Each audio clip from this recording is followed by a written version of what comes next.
that absolutely we need to have right, compassionate care for patients at the end of life.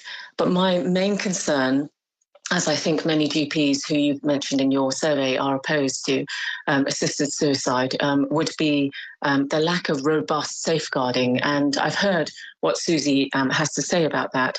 But there's still a lack of robust safeguards against those who are vulnerable and unable to really speak for themselves, despite many attempts at strengthening amendments made to strengthen the bill on the safeguarding. So even just like patients should be referred to a multidisciplinary team at the start of the process. The doctor should ask why the applicant wants assisted suicide. The panel should be able to question the patient and the doctor. But, these haven't been agreed.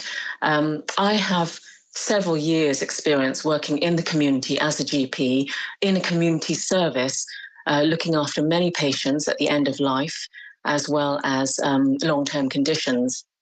So I've seen that journey for them, particularly at the very end, where there is the pain and suffering of loneliness and isolation. And in answer to what Susie was saying, actually, in Canada, where it is medical assistance in dying is legal, 5% of all deaths were due to that in 2023. And the main reason, more than a fifth rather than the main reason, but a huge proportion was actually due to isolation or loneliness.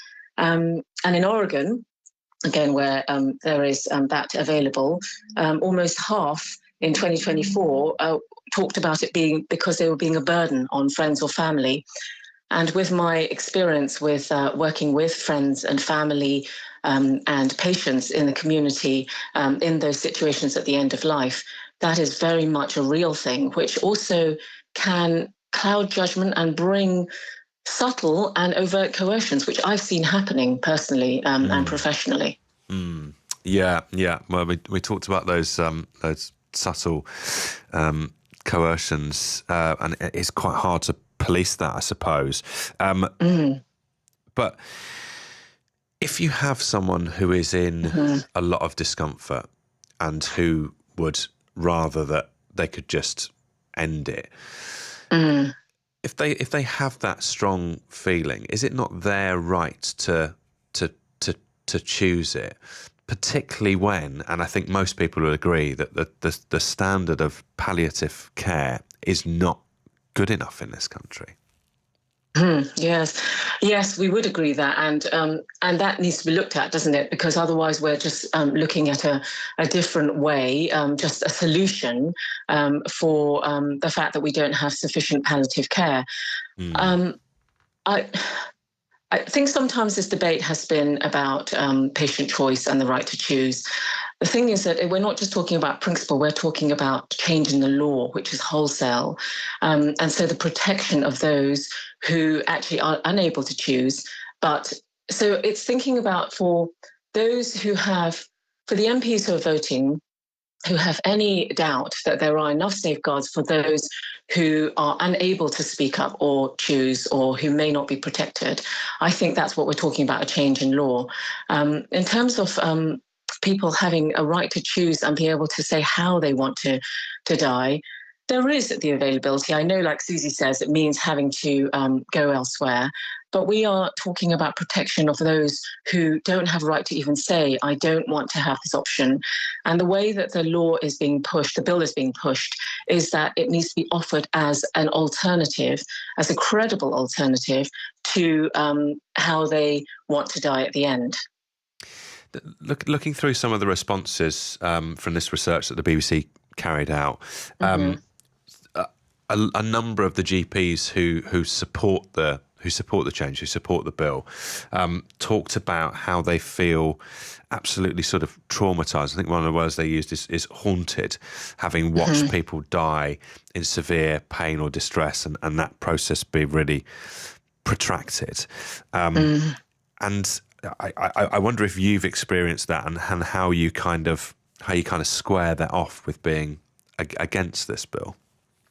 Yeah, that's a great question, and thank you for that. I have indeed seen that on several occasions.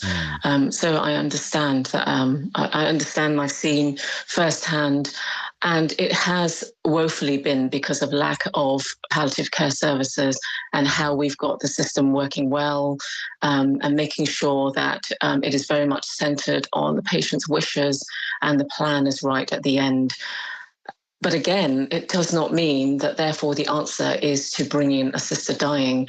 Assisted dying is not risk-free. So I think sometimes, again, the argument seems like, oh, it's risk-free and it's just a painless, easy death at the end. But it doesn't guarantee a good death. There has been harm from studies where this has taken place and a lot of research. There has been harm. It's not always an easy death. There are side effects. There are problems. And we haven't even got anything in the bill that addresses what happens if the patient suffers as a result of taking the medication to assist dying. And of course, it can take many days of actually suffering from having had the assisted dying medication. So I think sometimes we can think, oh, it's just the one quick thing and it's all over. Whereas actually thinking about how do we improve palliative care, and good palliative care I've seen working so well that has allowed friends and family to be at the time there. Lots of studies have also been done about actually the grief and the pain of isolation and not being with the right people in comfort. And good palliative care really works well. And that is the way we should go rather than bringing in assisted dying.